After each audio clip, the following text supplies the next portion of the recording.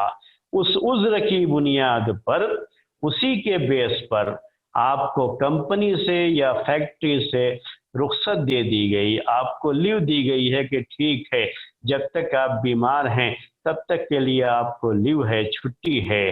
تو جیسے ہی آپ کی بیماری ختم ہو جائے گی، یہ آپ کا جو عذر ہے بیماری، جیسے ہی یہ عذر ختم ہو جائے گا اور آپ کی ہیلتھ واپس آ جائے گی، ویسے ہی آپ کی ڈیوٹی پھر سے شروع ہو جائے گی اور آپ کا جانا ضروری ہو جائے گا۔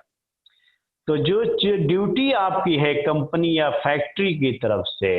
اور ڈیوٹی آپ پر پھر سے واجب ہو جائے گی، پھر سے آپ پر لاگو ہو جائے گی جیسے ہی آپ کی یہ بیماری ختم ہو جائے گی۔ تو آپ میری بات یہ سمجھ گئے ہوں گے میرے خیال میں، کہ یہ لاجک ہے، کوئی بھی اس بات کو سمجھ سکتا ہے۔ تو ایسے ہی شریعت کے ہمارے جو مسائل ہیں، ہمارے دین کے مسائل ہیں، تو دین کے ان مسائل میں بھی ایسا ہوتا ہے کہ بعض جو ہمارے اوپر واجبات ہیں، ڈیوٹیز ہیں، جو اللہ تعالیٰ کی طرف سے ہم پر لاگو کی گئی ہیں، عذر کی بنیاد پر، ایکسکیوز ہونے کی وجہ سے کبھی ہمیں رخصت مل جاتی ہے۔ تو جیسے ہی یہ ایکسکیوز ختم ہو جائے گا، یہ عذر ختم ہو جائے گا اور رخصت بھی ختم ہو جائے گی، اور جو اللہ تعالیٰ کی طرف سے اصل عبادت ہم پر فرض ہے، وہ عبادت کرنا پھر سے ہمارے لیے ضروری ہو جائے گا۔ یہی اس قاعدے کا مطلب ہے، جو بالکل لاجک ہے۔ یعنی ایسا ہے کہ جو ہے آپ کبھی بھی دنیا کے بھی جو مسائل ہیں، ان مسائل میں بھی آپ اس کو فٹ کر سکتے ہیں۔ جیسے میں نے آپ کو کمپنی اور فیکٹری کی ابھی جو ہے مثال دی، تو ما جاز لعذر، پھر سے عربی کی عبارت پڑھتا ہوں آپ کے سامنے، کیا کہا؟ ما جاز لعذر بطل بزوالہ، کہ جو چیز کسی عذر کی وجہ سے، کسی ایکسکیوز کی وجہ سے ہمارے لیے جائز قرار دی گئی، ہمارے لیے جائز ہوئی، مسلمانوں کے لیے جائز قرار دی گئی، اسلامی شریعت میں جائز قرار دی گئی، تو جیسے ہی وہ عذر ختم ہو جائے گا، وہ رخصت بھی ختم ہو جائے گی، اور جو ڈیوٹی ہے، جو واجب ہے، جو فرض ہے، وہ پھر سے واجب اور فرض لوٹ کر کے آ جائے گا، یا جو چیز حرام تھی لیکن ایکسکیوز ہونے کی وجہ سے ہمارے لیے وہ چیز حلال کی گئی، جائز قرار دی گئی ہمارے لیے وہ چیز ایکسکیوز کی وجہ سے، تو عذر کی وجہ سے جیسے ہی یہ عذر ہم سے ختم ہوا، ویسے ہی وہ چیز پھر سے ہمارے لیے حرام ہو جائے گی۔ تو میں اب اس کی مثالیں آپ کے سامنے پیش کرتا ہوں۔ تو سب سے پہلے تو ہم جو یہ ایک قاعدہ ابھی پیش کیا ہم نے کہ ما جاز لعذر بطل بزوالہ، جو ہم نے یہ قاعدہ آپ کے سامنے پیش کیا ہے کہ جو چیز عذر کی بنیاد پر جائز قرار دی گئی، جیسے ہی عذر ختم ہوگا وہ چیز بھی پھر سے اپنی جگہ پہ لوٹ آئے گی، یعنی جو رخصت تھی وہ رخصت ختم ہو جائے گی۔ اگر پہلے سے وہ چیز حرام تھی تو حرام رہے گی، اور اگر وہ چیز پہلے واجب اور فرض تھی تو پھر وہ چیز ہم پر واجب اور فرض ہو جائے گی۔ تو یہ قاعدہ ہے۔ ہم مثالیں بہت ساری آپ کو پیش کریں گے، دین کی مثالیں، جس سے مزید یہ قاعدہ آپ کو سمجھنے میں آسانی ہوگی۔ دیکھیے اس کے جو ہے، اس کی مثالیں جو ہے بہت زیادہ ہیں، یعنی عبادات میں بھی آپ کو مثالیں ملیں گی، اسی طرح سے جو ہے اس کی مثالیں جو ہے مسائل جو کہ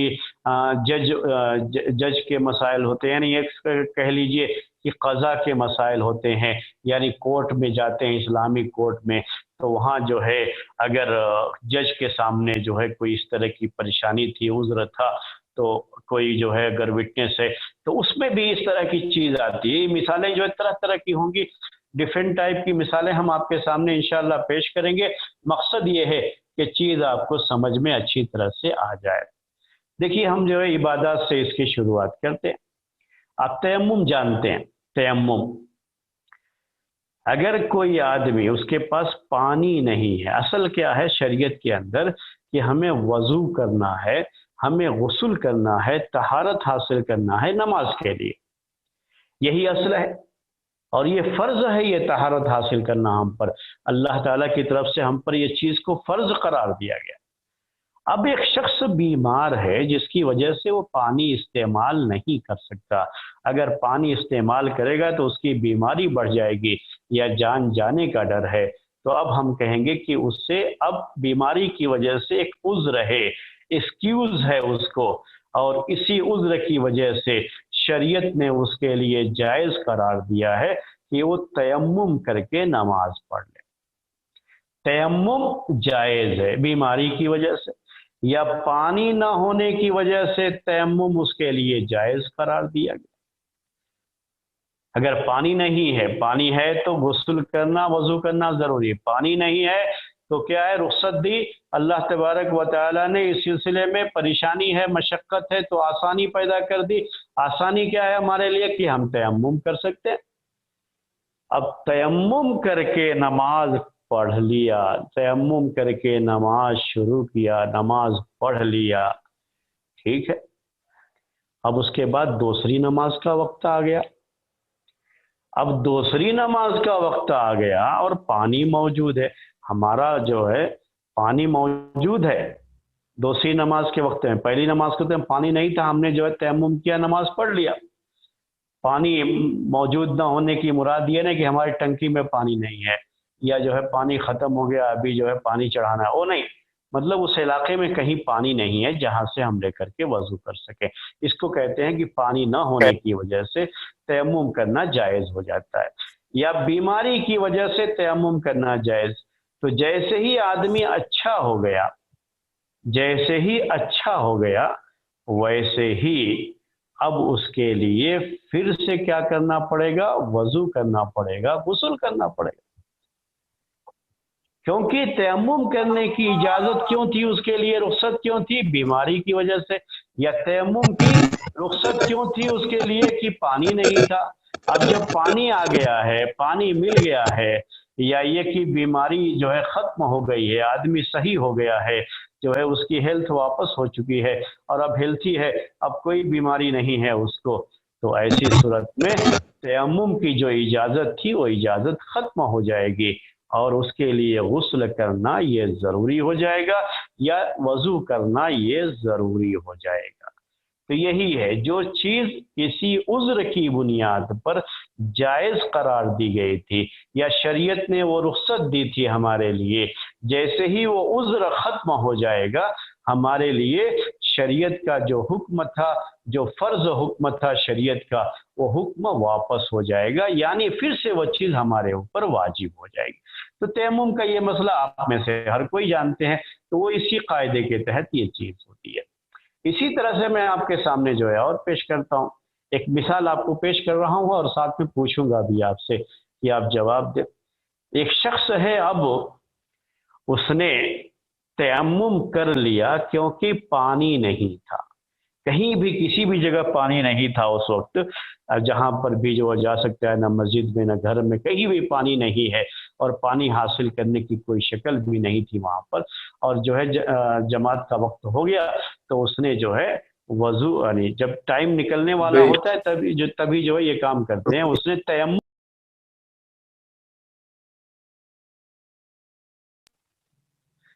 اس نے کیا کیا ہے، تیمم کر کے نماز، پانی جو ہے نہ ہونے کی وجہ سے تیمم کر کے نماز شروع کر لیا اس نے۔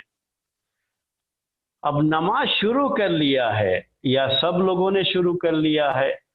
اور اسی دوران پانی آ گیا، ابھی نماز ہی میں ہے تو معلوم ہوا کہ پانی آ گیا، کہ پانی آ گیا تو کسی نے کہہ دیا بھائی پانی آ گیا، تیمم کر کے نماز شروع کیا تھا، تو کیا وہ نماز لوگ چھوڑ کر کے اب وضو کریں گے پھر نماز پڑھیں گے، یا یہ کہ اس نماز کو مکمل کریں گے؟ جی میرا یہ سوال ہے آپ سے، کوئی جو ہے اپنا ان میوٹ کر کے آپ جواب دے سکتے ہیں۔ وہ نماز مکمل کرے گا، السلام علیکم، وہ نماز مکمل کرے گا، دوسری نماز میں اس کو پانی استعمال کرنا پڑے گا۔ اچھا، اس نماز کا جہاں تک معاملہ ہے تو تو یہ کمپلیٹ نماز کرے گا، مکمل کر لے گا، کمپلیٹ کر لے گا۔ اب دوسری نماز کا اگر یہی پانی نماز شروع کرنے سے پہلے آ گیا ہوتا تب تو وضو کر کے ہی نماز پڑھنا پڑتا، لیکن چونکہ نماز شروع کر چکا تھا تو اب جو نماز شروع کر چکا ہے تو نماز کو مکمل کر لے گا اسی تیمم پر، اور جب دوسری نماز پڑھنی رہے گی اس کے بعد تب جو ہے وہ اس کے لیے غسل کرنا یا وضو کرنا اگر ضروری ہے تو وضو کرنا اس کے لیے ضروری ہوگا، یعنی اگر وہ غسل کے لیے تیمم کیا تو غسل کرنا ضروری ہوگا، وضو کے لیے تیمم کیا تھا تو وضو کرنا ضروری ہو جائے گا۔ لیکن اس میں جو ہے بعض نے اس کے جو ہمارے فقہی جو مذاہب ہیں، یعنی جو مشہور جو ہے فقہی مذاہب، فقہ حنفی، فقہ شافعی، فقہ مالکی اور فقہ حنبلی کہتے ہیں جسے، تو یہ چیز جو ہے احناف کے یہاں یہ چیز نہیں ہے۔ احناف کے یہاں کیا ہے کہ اگر نماز کی حالت میں بھی اگر پانی مل جاتا ہے، اس کو پتہ لگ جاتا ہے کہ پانی آ گیا، پانی جو ہے ابھی موجود ہے اور اب جو ہے وہ آسانی سے وضو کر سکتا ہے، تو اسے نماز توڑ کر وضو کرنا ہوگا اور نئے سرے سے نماز پڑھنی پڑے گی۔ احناف کے یہاں یہ مسئلہ ہے اس میں، لیکن جیسا آپ نے کہا تو دوسرے فقہا کے یہاں یہی مسئلہ ہے، اور یہ مسئلہ ہونے کی وجہ کیا ہے کہ جیسے اب یہ قاعدہ تھا جو ابھی ہم نے آپ کے سامنے پیش کیا، اس کو بھی آپ ذہن میں رکھیے، اس کے لیے ایک دوسرا قاعدہ بھی ہے۔ وہ قاعدہ یہ ہے کہ عربی میں یہ کہتے ہیں اس قاعدے میں کہ یغتفر فی البقاء ما لا یغتفر فی الابتداء، یغتفر فی البقاء یعنی کسی چیز کو باقی رکھنے میں معاف کر دی جاتی ہیں بعض چیزیں جو کہ شروع کرنے میں معاف نہیں کی جاتی ہیں۔ تو بعض چیزیں کیا ہوتی ہیں جب آدمی شروع کر چکا ہے، چلو آلریڈی یہ چیز ہو رہی ہے، تو اس میں کیا ہوتا ہے کہ تھوڑی چیزوں کو شریعت میں جو ہے نظر انداز کیا جاتا ہے، کچھ چیزوں کو معاف کر دیا جاتا ہے۔ تو یہ بھی اسی قبیل سے ہے کہ چونکہ نماز شروع کر چکا ہے اسی لیے اب اسی حالت پہ باقی رہنے کے لیے اتنی گنجائش رکھی گئی ہے اس کے لیے کہ وہ نماز کو مکمل کر لے۔ لیکن اگر یہی شروع کرنے کا معاملہ ہوتا، ابھی نماز شروع نہیں کیا ہے تو شروع کرنے میں بعض چیزیں جو ہے نہیں معاف کی جاتی، جو کہ اگر شروع کر لیا ہے تو اس میں تھوڑی سی جو ہے رعایت دے دی جاتی ہے، معاف کر دیا جاتا ہے۔ یہ بھی شریعت کا ایک جو ہے قاعدہ ہے، یہ چیز بھی ایک جو ہے رکھی گئی ہے شریعت کے اندر۔ اب اس کے بعد یہ ایک مثال تھی جو ہم نے عبادات کی مثال تھی جو ہم نے آپ کے سامنے پیش کی۔ عبادات ہی کی مثال میں سے یہ مسئلہ بھی ہے کہ اور بھی جو ہے جو مسائل پیش کیے جاتے ہیں۔ ایک آدمی ہے وہ مسجد میں گیا نماز کے لیے، تو اس کو محسوس یہ ہوا کہ مجھے کچھ چکر سا آ رہا، تو وہ بیٹھ گیا۔ چکر سا آ رہا ہے تو کیا ہوا، بیٹھ، کبھی ایسا ہو جاتا ہے آدمی کو اچانک کہ کچھ چکر سا محسوس ہوا، کھڑا رہا تو گر سکتا ہے، تو بیٹھ گیا۔ نماز پڑھ رہا تھا، نماز کی حالت میں ہی بیٹھ گیا، وہ رکعت بھی اس نے پڑھ لیا۔ اب دوسری رکعت میں اسے محسوس ہو رہا ہے کہ اب وہ چکر والی جو کیفیت تھی میری وہ ختم ہو گئی، چکر جو مجھے آ رہا تھا وہ کیا ہو گیا ہے، وہ کیفیت ختم ہو گئی ہے، میں بالکل جو ہے صحیح فٹ محسوس کر رہا ہوں۔ تو اب اسے کیا کرنا ہے، کھڑے ہو جانا ہے۔ یہ چیز ہوتی ہے کہ یہ عذر تھا کہ چکر جیسا جو محسوس ہوا اس کی وجہ سے اس کے لیے بیٹھ کر کے نماز پڑھنا جائز ہوا تھا، لیکن جیسے ہی یہ عذر ختم ہو گیا،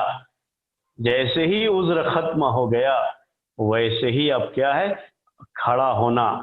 قیام کرنا، یہ نماز کا رکن ہے جو ہے، تو اب قیام کرنا اس کے لیے ضروری ہو گیا، واجب اور فرض ہے یہ، تو یہ فرض اس کے اوپر چونکہ ہے اس لیے اسے کھڑے ہو کر کے نماز پڑھنی پڑے گی۔ تو یہ ہے یہ قاعدہ کہ ما جاز لعذر بطل بزوالہ، کہ کوئی بھی عبادت اگر کسی عذر کی وجہ سے ہمیں اس میں کچھ رخصت دی گئی تو جیسے ہی وہ عذر ختم ہوگا ویسے ہی ہمارے اوپر وہ جو حکم، اصل حکم تھا وہ لوٹ آئے گا اور وہ کرنا ہمارے لیے ضروری ہو جائے گا۔ رمضان کے مہینے میں اگر کسی نے سفر کیا تو اس کو رخصت دی گئی ہے کہ وہ اس وقت روزہ نہ رکھے، بعد میں قضا کر لے۔ اب جو ہے جیسے ہی وہ مسافر تھا، جیسے ہی گھر واپس آ گیا، اب اس کے اوپر روزہ رکھنا ضروری ہو جائے گا،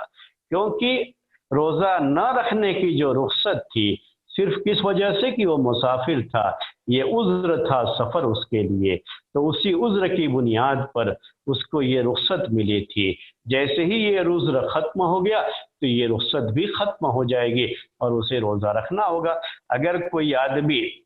بہت بیمار تھا اور اس کی وجہ سے لگ یہ رہا تھا کہ ابھی اچھا نہیں ہوگا، تو ایسی بیماری جس میں انسان کو محسوس ایسا ہونے لگے کہ اب وہ اچھا نہیں ہوگا اور اسی طرح سے بیماری باقی رہے گی، تو ہمیشہ کی بیماری ہو گئی ہے اس کے ساتھ، تو ایسے آدمی کے لیے جائز ہے، رخصت ہے کہ وہ رمضان کے مہینے کا جو فرض روزہ ہے، فرض روزہ نہ رکھ کر کے وہ ایک مسکین کو ہر جو ہے روزے کے بدلے میں ایک مسکین کو کھانا کھلا دے۔ لیکن سمجھ رہے تھے ہم ایسے ہی کہ شاید اب یہ بیماری سے اچھا نہیں ہوگا، لیکن شفا تو اللہ تعالیٰ کے ہاتھ میں ہے، بیماری اور جو ہے صحت دینے والا تو وہ ہے، اللہ تعالیٰ نے اسے بالکل ہی صحت مند کر دیا۔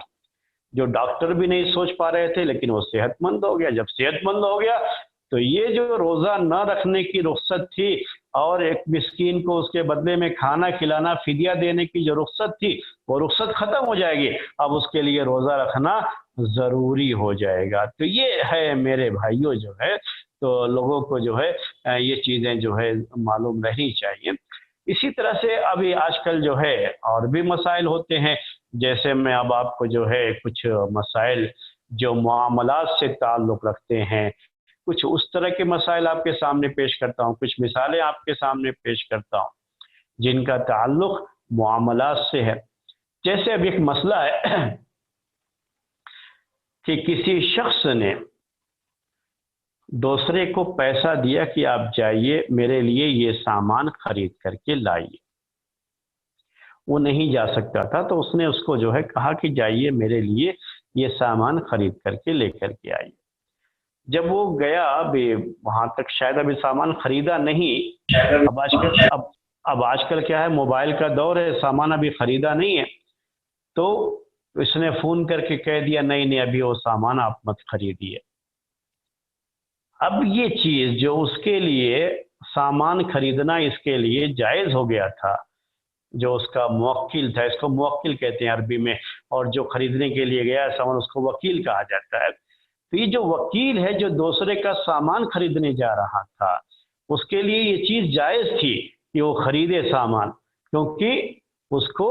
جس آدمی کے لیے سامان خریدنا تھا اس نے اس کو بھیجا تھا اس کے لیے۔ لیکن جیسے ہی اس نے یہ کہا کہ اب یہ سامان تو مت خریدو، مجھے اس کی ضرورت نہیں رہی، تو ویسے ہی اب یہ ختم ہو گیا۔ یعنی اب اگر وہ خرید لے گا وہ سامان تو ذمہ دار اس کا وہ خود ہوگا، یہ جو جس نے اس کو بھیجا ہے وہ اس کا جو ہے ذمہ دار نہیں ہوگا۔ تو یہ چیزیں ہیں، کچھ اس طرح کی جو ہے باتیں ہوتی ہیں جس کا جو ہے یہ خیال کرنا ہوتا ہے۔ اسی سے تعلق رکھتا ہوا جو ایک تعلق ہے، اسی سے جو ہے اس کی مثال اور آپ کے سامنے پیش کر دوں۔ عورت ہے، اگر اس کے شوہر کا انتقال ہو جائے تو اس کو عدت میں رہنا پڑتا ہے۔ اس کو کہتے ہیں عدت المتوفی عنہا زوجہا، کہ جس عورت کے شوہر کا انتقال ہو جائے، اب یہ عورت بیوہ ہو گئی تو اس کے لیے عدت گزارنی ہوتی ہے اپنے شوہر کی وفات کے بعد 4 مہینہ 10 دن۔ اگر وہ پریگننٹ نہیں، اگر پریگننٹ ہے یعنی حمل سے ہے، تو جب تک بچہ پیدا نہیں ہوتا تب تک اس کو عدت میں رہنا پڑتا ہے۔ تو عدت میں عورت گھر سے باہر نہیں نکل سکتی۔ شریعت کا حکم کیا ہے کہ عورت گھر سے باہر نہیں نکل سکتی، ٹھیک ہے؟ عدت کے دن ہے، گھر سے باہر نہیں نکل سکتی۔ اب جو ہے عورت کے کھانے پینے کا کوئی نظم نہیں ہے وہاں پر، یا یہ عورت اس کے لیے کمانے یعنی کھانے پینے کے لیے کمانے کا کوئی ذریعہ نہیں، وہ خود کماتی تھی، کہیں نوکری کرتی تھی، نوکری پیشہ تھی یہ عورت، اور کوئی اور کمانے والا نہیں ہے، اس کے پاس اتنا پیسہ بھی نہیں ہے کہ عدت کے ان دنوں میں وہ اپنا جو ہے وہی پیسہ کھا لے اور بعد میں پھر کام کرے گی، اور جب اس کے لیے باہر نکلنا جائز ہو جائے گا، تو ایسی صورت میں یہ کیا ہو گئی، ایک مجبوری ہو گئی۔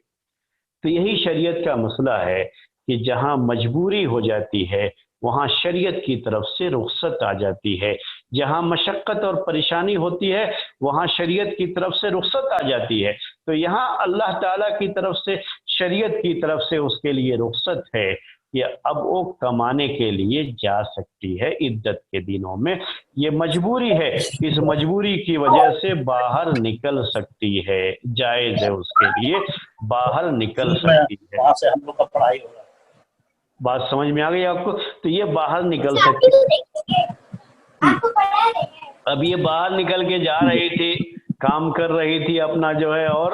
ساتھ میں جو ہے اس کے گھر کا خرچہ چل رہا تھا، اس کے جو ہے روزی روٹی کا مسئلہ حل ہوا اس کے ذریعے سے۔ لیکن اب کیا ہوا اس کے بعد کہ اس کی یہ مجبوری ختم ہو گئی۔ مطلب کیا ہے کہ کوئی ایسا شخص جس نے اس کے خرچے کی ذمہ داری لے لی کہ ہم اس کا خرچہ جو ہے دیں گے، اور جو ہے اس کو کمانے کی اب کوئی ضرورت نہیں رہی، ہم خرچہ دیں گے، تو اس کی ضروریات یا اس کے خرچے کا انتظام ہو گیا، یا یہ کہ اس کا کوئی ایسا رشتہ دار جیسے اس کا اپنا بیٹا ہی ہو،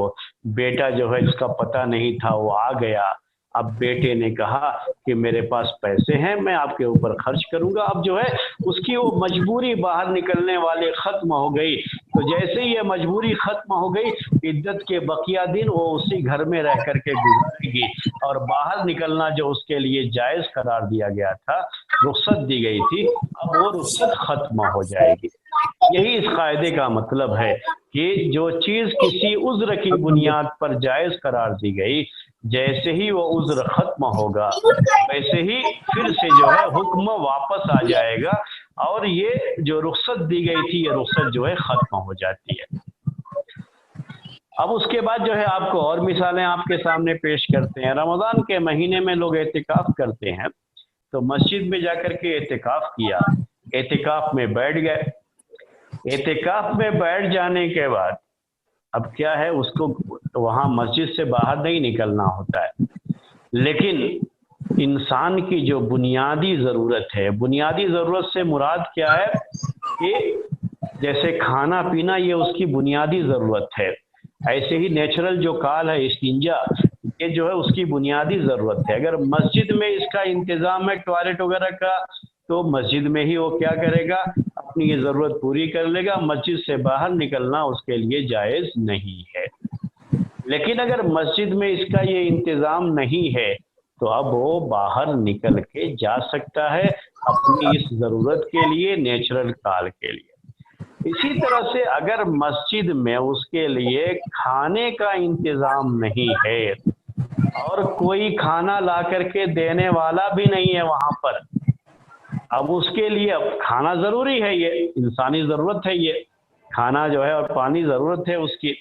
تو اب کھانا لانے والا بھی کوئی نہیں ہے، اور مسئلہ یہ بھی ہے کہ وہاں مسجد میں بھی کھانے کا کوئی انتظام نہیں ہے، اب مجبوری ہے، بھوکا تو نہیں رہ سکتا، تو اب وہ جا کر کے ہوٹل میں کھانا کھا کر کے آ جائے گا، یا ہوٹل سے کھانا خود جا کر کے پارسل لا کر کے کھا لے گا، یا اگر گھر سے ہے تو گھر سے کھانا لا کر کے خود کھا لے گا، یہ اس کے لیے جائز ہو جائے گا۔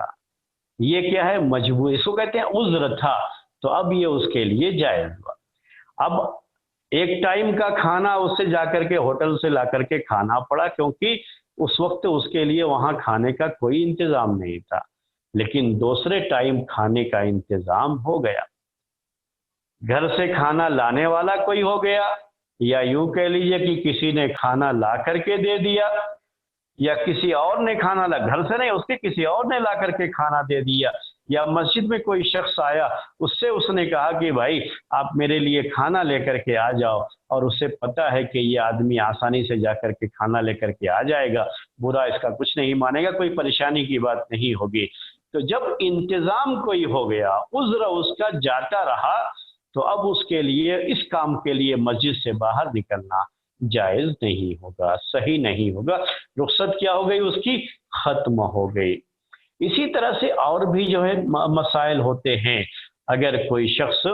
مسلمان ہوا، اسلام قبول کیا، ابھی اسے کچھ نہیں پتا ہے، سورہ فاتحہ اسے یاد نہیں ہے ابھی تک،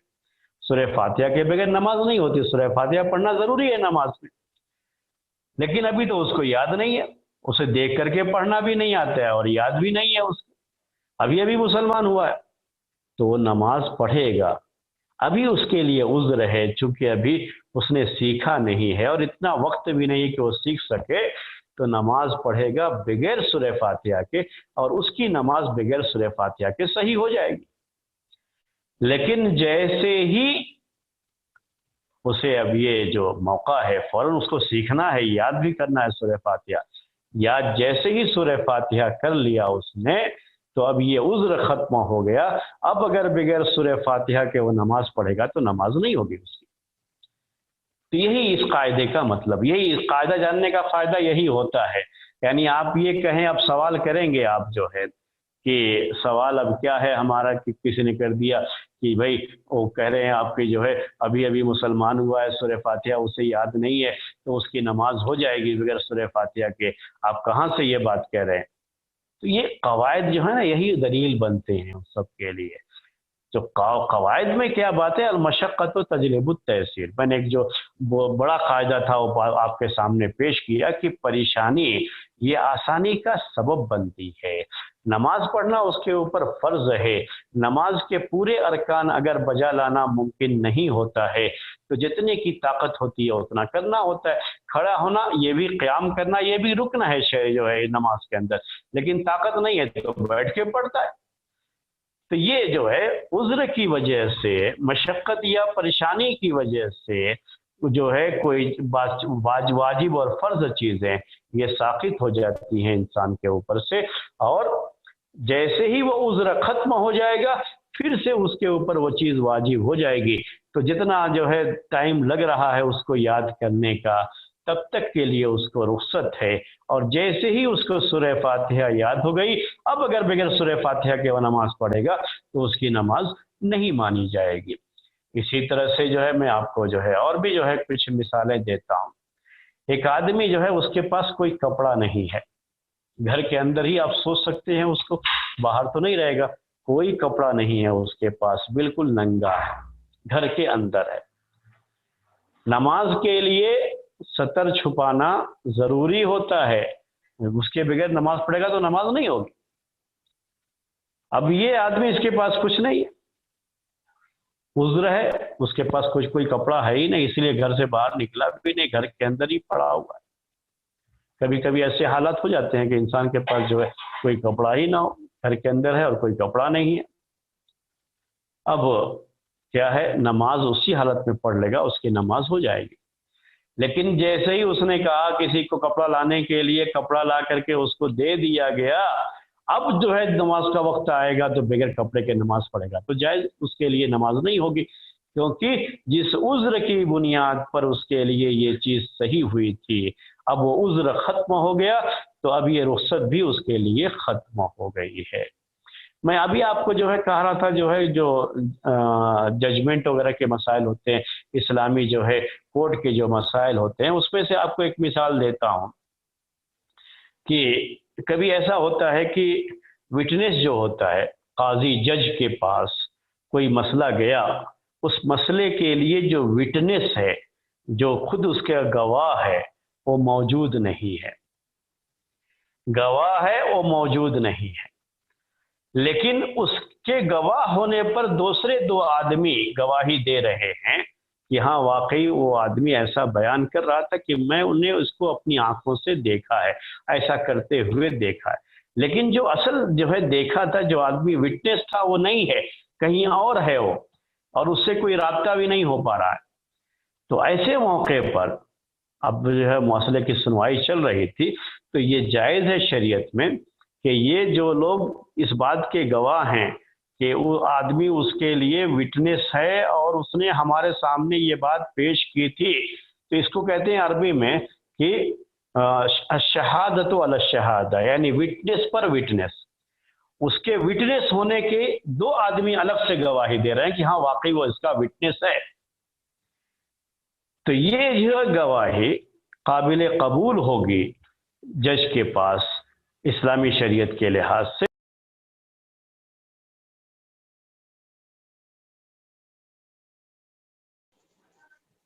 شیخ آپ میوٹ ہیں، انمیوٹ کر لیجئے۔ تو میں آپ سے کہہ رہا تھا کہ جب ایسا کوئی موقع آتا ہے کہ جو اصل وٹنس ہوتا ہے وہ نہیں ہے، وہ موجود نہیں ہے، اور یہ مر گیا ہو تو اب تو کبھی نہیں آئے گا وہ، تو ایسے موقع پر تو یہی اسی سے کام چلانا ہوتا ہے۔ جو لوگ وہ اس بات کے گواہ ہوتے ہیں کہ ہاں واقعی یہ آدمی جو ہے گواہ تھا اس کا، اور جو ہے وٹنس تھا اس کا، تو دو آدمی اگر اس کی گواہی دے دیتے ہیں تو گواہی بھی ان کی لے لی جاتی ہے، مان لی جاتی ہے۔ لیکن یہ مرا نہیں ہے، یہ کہیں گیا تھا، اس کی خبر ہی نہیں ملی اس کے بعد، اور تو ایسے موقع پر یہ جائز۔ لیکن جب یہ گواہی دینے کے لیے گئے یہ لوگ کورٹ کے اندر، تبھی وہ آدمی آ گیا، تو جیسے ہی وہ آدمی آ گیا معلوم ہو گیا کہ اصل جو وٹنس تھا وہ آ گیا ہے، تو اب ان کی یہ گواہی قابل قبول نہیں ہوگی۔ اصل وٹنس کو آ کر کے ہی گواہی دینی پڑتی ہے، اسی کو آ کر کے قاضی کے پاس گواہی دینی پڑے گی۔ تو یہ سب چیزیں ہیں، یہ سب جو ہے مسائل ہیں، یہ سب جو ہے باتیں ہوتی ہیں۔ کبھی جو ہے یہ جو ہم نے کافی مثالیں آپ کے سامنے جو پیش کی، کافی مثالیں پیش کرنے کی وجہ یہی ہے کہ آپ کو یہ قاعدہ اچھی طرح سے سمجھ میں آ جائے۔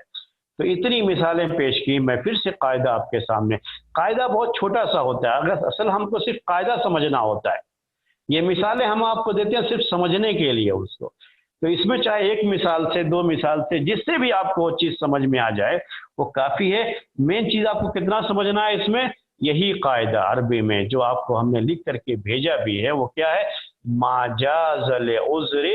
بطل بزوالہ، کہ جو چیز کسی عذر کی وجہ سے جائز ہوئی، جیسے ہی عذر ختم ہو گیا ویسے ہی وہ جو ہے چیز جو جائز قرار دی گئی تھی، حرام تھی لیکن جائز قرار دی گئی تھی، ویسے ہی وہ رخصت ختم ہو جائے گی، باطل ہو جائے گی۔ اب عذر جو ہے ختم ہونے کے بعد ہم چاہیں کہ پھر اسے استعمال کریں یا استعمال کرتے ہی رہ گئے، تو یہ صحیح نہیں ہے، یہ شریعت میں جائز نہیں ہے۔ ایک آدمی تھوڑا پاؤں میں تکلیف تھی، پیر میں تکلیف تھی، تو اس نے بیٹھ کے نماز پڑھا۔ اب جیسے ہی اس کی پیر کی تکلیف ختم ہو گئی، کھڑے ہونے کی طاقت ہے، پھر بھی اب سستی ہو گئی، تو بیٹھ کر کے ہی ابھی بھی نماز پڑھ رہا ہے، تو نہیں، یہ جائز نہیں، نماز نہیں ہوگی اس کی، کیونکہ جس عذر کی بنیاد پر اسے بیٹھ کر کے نماز پڑھنا جائز قرار دیا گیا، وہ عذر جیسے ہی ختم ہو گیا ویسے ہی اب اسے کھڑے ہو کر کے نماز پڑھنا چاہیے، اور کیونکہ یہ رخصت اب ختم ہو گئی۔ اب ہمارے سامنے جو ہے آج کے نئے مسائل میں سے میں آپ کو پیش کرتا ہوں۔ اب دیکھیے جو ہے نئے مسائل میں سے کیا ہے ہمارے سامنے، کہ ابھی یہ کرونا کا مسئلہ چلا ہوا ہے پوری دنیا میں، لوگ جو ہے اس کے پیچھے جو ہے بھاگ رہے ہیں، اور اسی کے بارے میں جو ہے لوگ اس سے بہت پریشان ہیں۔ یہاں تک کہ مسجدوں میں کیا کیا ہے، اب ڈسٹینس رکھ کر کے، فاصلہ رکھ کر کے نماز پڑھ رہے ہیں۔ حالانکہ شریعت کا جو حکم ہے اس کے لحاظ سے جماعت میں مل کر کے کھڑے ہونا ہوتا ہے، اور بڑی سختی سے منع کیا ہے اللہ کے رسول صلی اللہ علیہ وسلم نے کہ لوگوں کے درمیان صف میں خالی جگہ نہ رہے، بڑی سختی سے منع کیا، اور اس کی جو ہے بڑی جو ہے سخت جو ہے باتیں کہیں اللہ کے رسول صلی اللہ علیہ وسلم نے اس کے بارے میں۔ لیکن اب چونکہ یہ عذر ہے، ایک مجبوری ہو گئی، وہ مجبوری کیا ہے کہ حکومت کی طرف سے منع کر دیا گیا کہ آپ جو ہے مل کر کے ایک دوسرے کے ساتھ نہیں کھڑے ہو سکتے، آپ کے پاس جو ہے 1 میٹر کا یا 2 فٹ کا فاصلہ ہونا چاہیے، جتنا بھی حکومت کی طرف سے کہا گیا، تو اب اتنے فاصلے پر کھڑا ہونا پڑے گا۔ اب یہ ایک عذر ہے، ایک مجبوری ہے، جس کی وجہ سے یہ فاصلے پر کھڑے ہونے کو جائز قرار دیا گیا۔ جیسے ہی یہ عذر ختم ہو جائے گا ویسے ہی مسجد میں لازمی طور پر صف میں مل کر کے کھڑا ہونا یہ ضروری ہو جائے گا، یہ جس کی بڑی جو ہے تاکید فرمایا کرتے تھے اللہ کے رسول صلی اللہ علیہ وسلم. تو یہ چیزیں ہوتی ہیں آج کے دور میں. جیسے ابھی جو ہے مسئلہ یہ بھی ہوا کہ کرفیو لگ گیا اگر کہیں پہ، تو کرفیو لگنے کی وجہ سے باہر نہیں نکل سکتے. تو باہر نہیں نکل سکتے، اب جماعت میں نماز پڑھنے کے لیے مسجد نہیں جا سکتے، گھر میں پڑھنا اس کے لیے ہے. تو اب یہ رخصت ہے کہ گھر میں پڑھے. اب جیسے ہی یہ کرفیو ختم ہو جائے گا ویسے ہی اس کے لیے مسجد جا کر کے نماز پڑھنا جو جماعت کا حکم ہے پھر سے وہ لوٹ آئے گا. اب لیکن نہیں ہونے کے باوجود بھی وہ گھر میں ہی پڑھتا رہے تو یہ صحیح. تو یہ ہے شریعت کے یہ مسائل ہیں، یہ اسی قاعدے سے جڑے ہوئے ہیں. یہ سارے جو ہے مسائل اسی قاعدے سے جڑے ہوئے ہیں. قاعدہ کیا ہے؟ ما جاز لعذر بطل بزوالہ، کہ جو چیز کسی عذر کی بنیاد پر وہ چیز جائز ہوئی، جیسے ہی عذر ختم ہوگا ویسے ہی وہ چیز بھی، وہ رخصت بھی باطل ہو جائے گی. یعنی پھر سے جو اس کے اوپر فرض ہے وہ فرض اور واجب بجا لانا ہوگا، یا جو چیز حرام ہے اس کے لیے پہلے سے ویسے ہی وہ چیز پھر سے اب اس کے لیے حرام ہو جائے گی. یہ ہیں چند مثالیں جو ہم نے آپ کے سامنے پیش کی. ہم نے پہلے سے آج طے کر رکھا تھا کہ آج ہم آپ کو سوال کا موقع دیں گے، کیونکہ پہلے سے ہی کافی سوالات آپ کے سامنے ہو سکتے ہیں، جو پہلے سے موجود ہیں سوالات آپ کے سامنے، وہ سوالات بھی ہیں اور آج کے بھی سوال ہو سکتے ہیں. آج آپ دل کھول کر سوال کیجئے، آپ کے پاس 10 منٹ ٹائم ہے. جی انمیوٹ کر کے جو بھی سوال کرنا چاہتے ہیں وہ سوال کریں. السلام علیکم. وعلیکم السلام ورحمۃ اللہ وبرکاتہ. جی فرمائیے. شیخ یہ انسٹالمنٹ میں یہ بائک اور یہ کار وغیرہ لے سکتے ہیں کہ نہیں؟ دیکھیے یہ مسئلہ انڈیا میں جو سسٹم، جی ہاں، یہ جو مسئلہ ہے قسطوں پر لینے کا، انسٹالمنٹ جسے آپ کہتے ہیں آج کی زبان میں، اور عربی میں اس کو قسط کہتے ہیں، اردو میں بھی قسط ہی کہتے ہیں. قسطوں پر جو ہے کوئی سامان لینے کا انسٹالمنٹ پر، تو اب یہ بڑی کثرت سے چیز چلی آ رہی ہے اور بڑی کثرت سے چیز ہوتی ہے. تو اس کی 3 شکلیں ہیں. یہ آپ کو جو ہے 3 شکلیں ہیں، وہ شکلوں کو ذہن میں رکھنا پڑے گا آپ کو، اور اسی کے لحاظ سے اس کے جائز اور حرام ہونے کا مسئلہ ہے. 3 شکلیں کیا ہیں؟ پہلی شکل یہ ہے کہ یہ جو انسٹالمنٹ ہوتا ہے یہ تھرڈ پارٹی کی طرف سے ہوتا ہے. میں آپ کو اس کی جو ہے مثال دیتا ہوں تو سمجھنے میں آپ کو آسانی ہوگی. کہ جیسے کوئی کمپنی ہے جو ہے ایکسس کی ہو یا جو ہے ایکٹیوا ہے، تو ان کی جو ہونڈا کمپنی ہے یا کوئی اور کمپنی ہے، جو کمپنی ہے، کمپنی نے اس کا ایک ریٹ رکھا ہے کہ 60,000 روپے آپ جو ہے شو روم سے یہ گاڑی آپ لے سکتے ہیں. اب 60,000 روپیہ اس کی قیمت ہے، تو کمپنی کی یہ قیمت ہے. اب اس کے بعد ایک فائنانس کمپنی ہے. فائنانس کمپنیاں بہت ہیں جو ہے ہندوستان میں. تو فائنانس کمپنی یہ جو ہے اصل جو کمپنی ہے ہونڈا کمپنی، وہ نہیں دے رہی ہے اپنی طرف سے انسٹالمنٹ آپ کو، ایسی کوئی چیز نہیں دے رہی، بلکہ یہ جو تھرڈ پارٹی، اسی کو تھرڈ پارٹی کہتے ہیں. آپ خرید رہے ہیں تو آپ ایک پارٹی ہو گئے، کمپنی جو ہے ایک دوسری پارٹی ہو گئی. یہ تھرڈ پارٹی ہے جو فائنانس جو ہے کر رہی ہے، اس کو جو ہے پیسہ دے رہی ہے. تو یہ تھرڈ پارٹی کیا کرتی ہے کہ 60,000 روپے جو اس کی قیمت ہے وہ کمپنی کو فوری طور پر ادا کر دیتی ہے. مختلف جو ہے فائنانس کمپنیاں ہیں، متوت ہے، مختلف جو ہے ہندوستان میں فائنانس کمپنیاں موجود ہیں، وہ کرتی رہتی ہے. اب اس کے بعد کیا کرنا ہے؟ انسٹالمنٹ جو آپ کو جو دینا ہے نا، وہ اس کو دینا ہے، فائنانس کمپنی کو دینا ہے.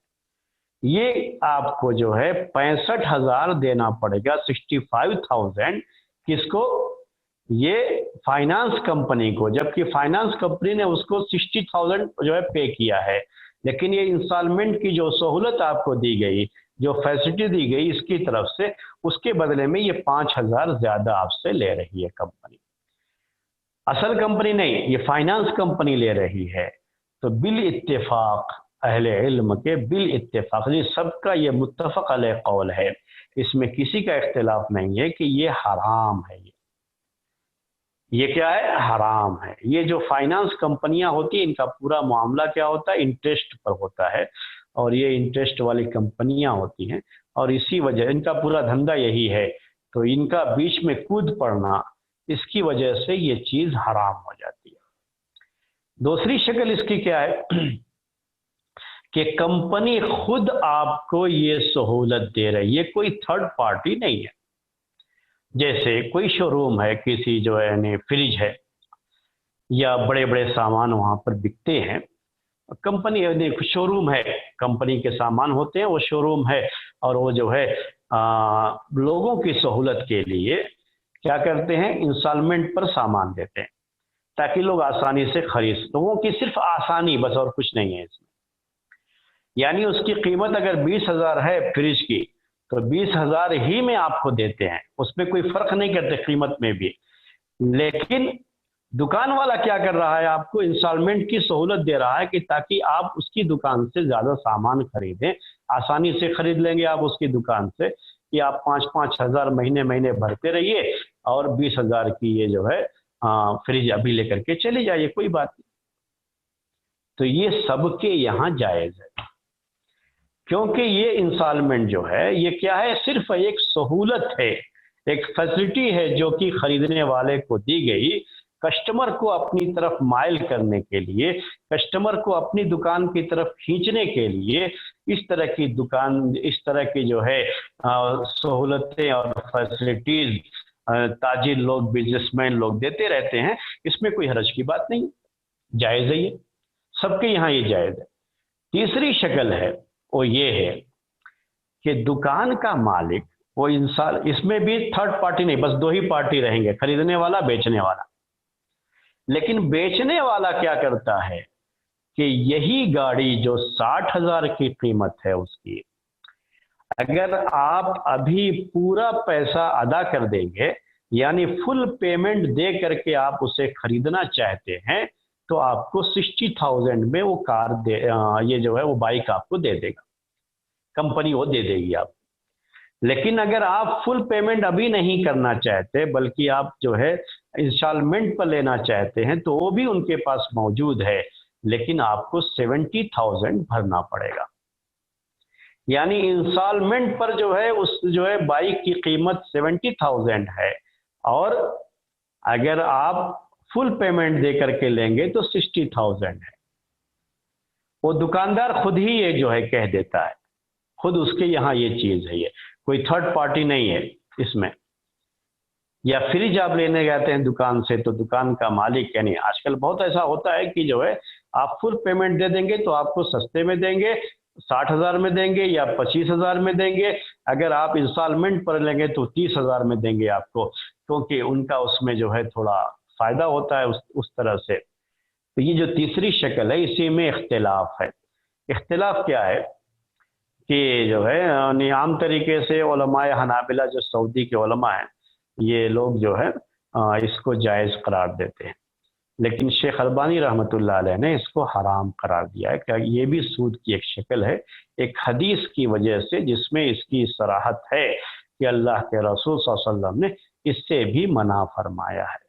تو وہ حدیث صحیح ہے، اور شیخ البانی رحمۃ اللہ علیہ اسی حدیث کی بنیاد پر اس کو جائز نہیں سمجھتے ہیں، اور اس کو بھی حرام قرار دیتے ہیں۔ لیکن عام طریقے سے آپ فتوے پڑھیں گے جو لوگوں کے، تو لوگوں کے فتوے جو ہے اس کے جائز ہونے کے ہیں، کیونکہ یہ لوگ اس کو جائز جو ہے، علماء حنابلہ کے فتوے عام طریقے سے آپ کو ملیں گے انٹرنیٹ وغیرہ پہ، اور وہ لوگ اس کو جائز قرار دیتے ہیں۔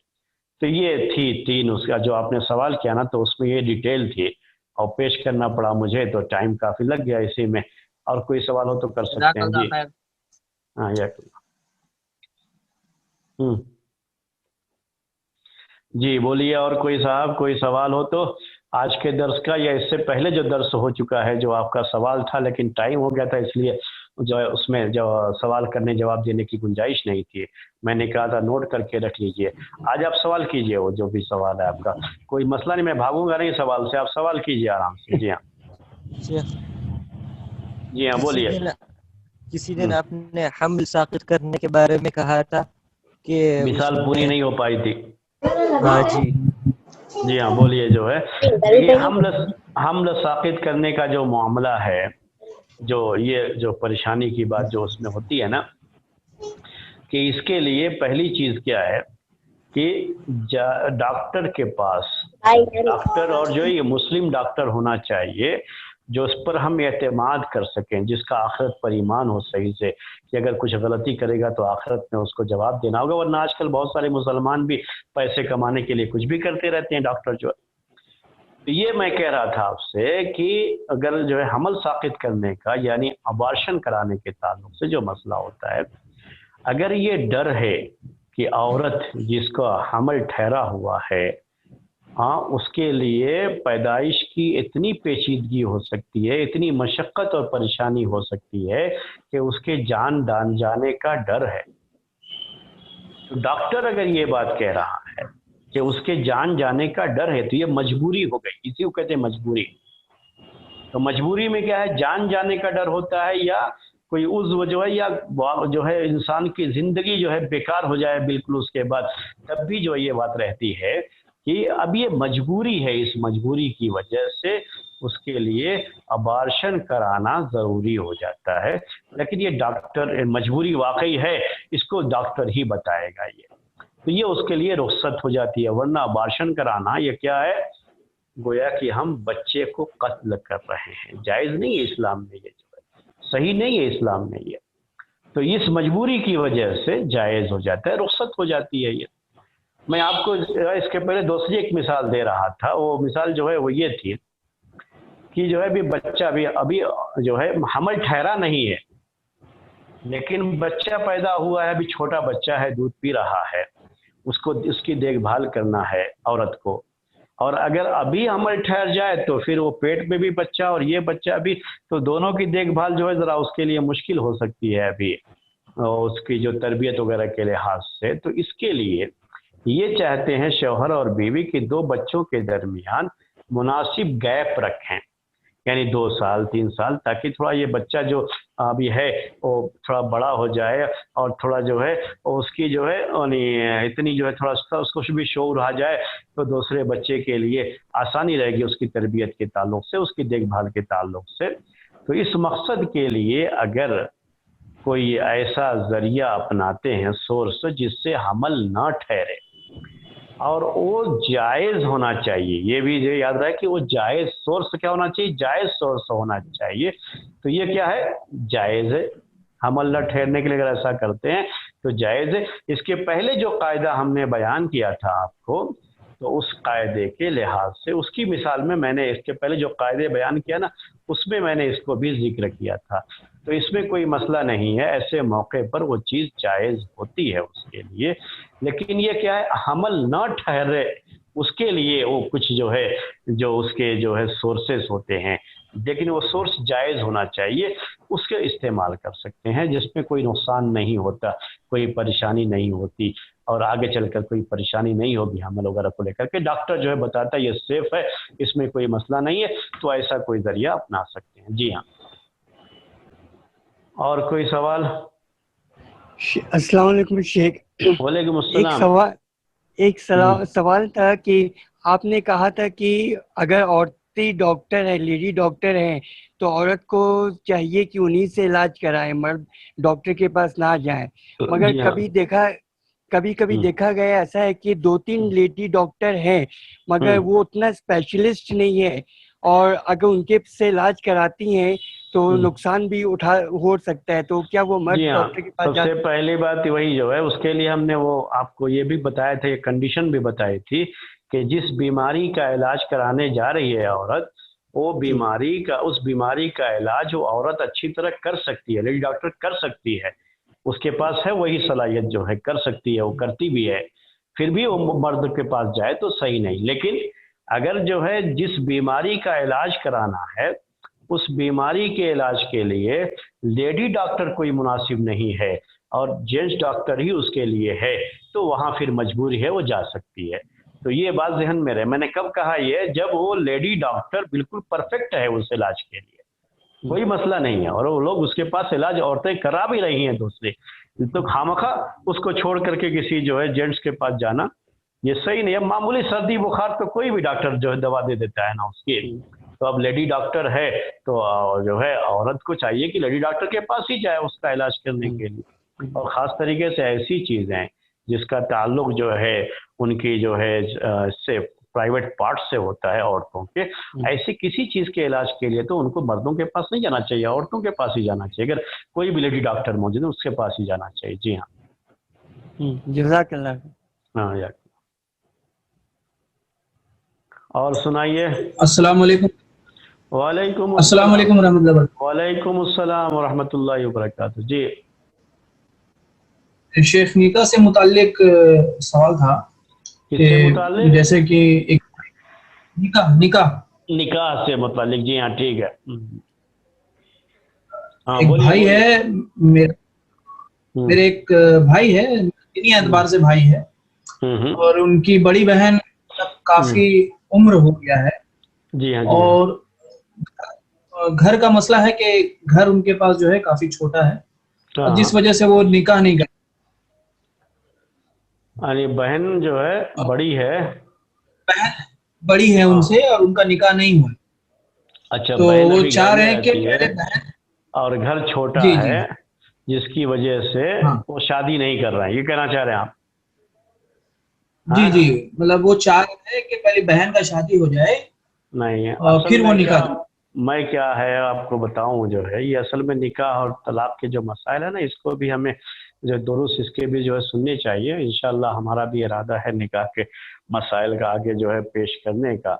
شاید لنک آپ لوگوں تک بھی پہنچے اس کا۔ تو یہ جو ہے یاد رکھیے کہ نکاح جلدی کرنے کی ہدایت اللہ کے رسول صلی اللہ علیہ وسلم نے دی ہے۔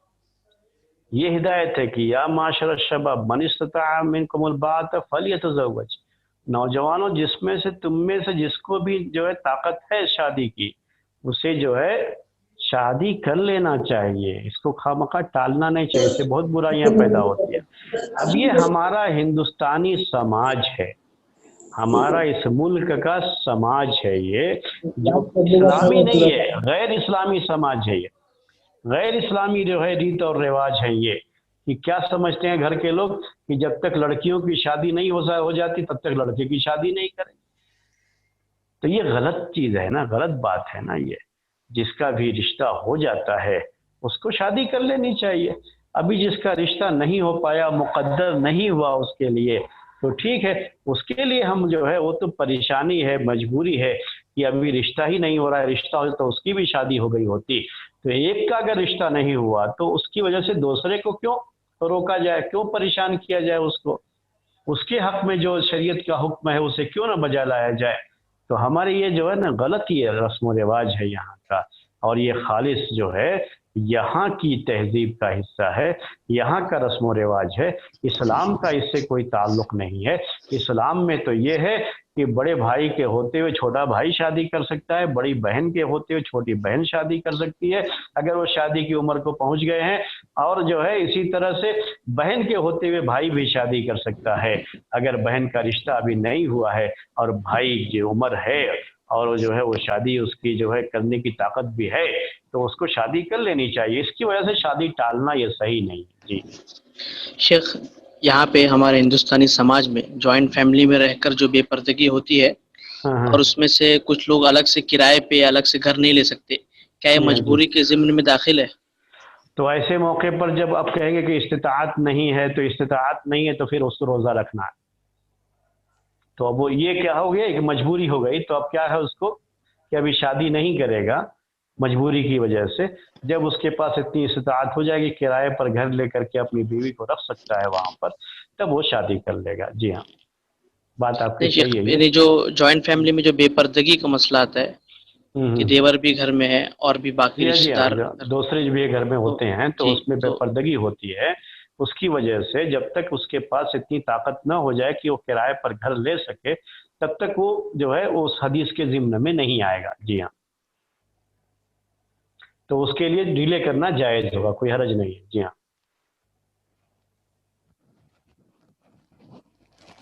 بس کریں اسی پر، حج کا درس۔ جی شیخ انشاءاللہ ہو گیا۔ ہاں، پھر کل ذرا درس کو شارٹ کر کے سوال جواب کو زیادہ کر لیں گے انشاءاللہ ہم لوگ. ٹھیک ہے انشاءاللہ جو ہے اسی پر آج کا درس ختم کرتے ہیں. سبحانک اللہم و بحمدک اشہد ان لا الہ الا انت استغفرک و اتوب الیک.